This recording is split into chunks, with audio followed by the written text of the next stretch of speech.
धान संग्रह बेले मिलर्स को मनमानी पाई कार्यानुष्ठान मंडी बुली स्थिति देखा पर 3 जन मिलर्स को कारण दर्शा नोटिस करिसेंती भद्रक जिलापाल। भद्रक जिले में किसी मिलर्स चाषी असुविधार सम्मुखीन होता अभियोग होता मंडी और मिलर्स विरोध में अभियोग पर आज जिलार विभिन्न मंडी बुली स्थिति परखिले भद्रक जिलापाल दिलीप राउतराय। गोलटुआ एवं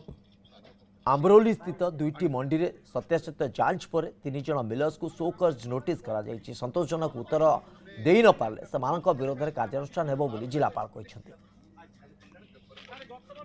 गोटे पर्टिकुलर मिल संपर्क में बहुत अभियोग आसिला जे सी आसी नाही आसु नाही जोथि पई कि चासी माने माने हैरान हरकत होउचंती एवं ताहा मध्य हमर एंटायर पैडी प्रोक्योरमेंट प्रोसेस रे मध्य मिलर्स मानकर रोल बहुत इंपोर्टेंट बिकॉज समस्तंकर रोल रही चासी टी आनिबो तार चासी तार माने धानटा क्रय हम धानटा मिल रु माने मिल को जीव किंतु जदि मिल टा को न जाउची तेणु से माने हैरान हरकत होउचंती तेणु ता एगेन्स्ट आम अलरेडी एक्शन नहीं सारीचु कि कारण गतकाली आम जो रिव्यू करूँ से मिलर परफॉर्मेंस खराब थिला एभली अभियोग अन्य जगह पाइलु आम एक्शन नौचु।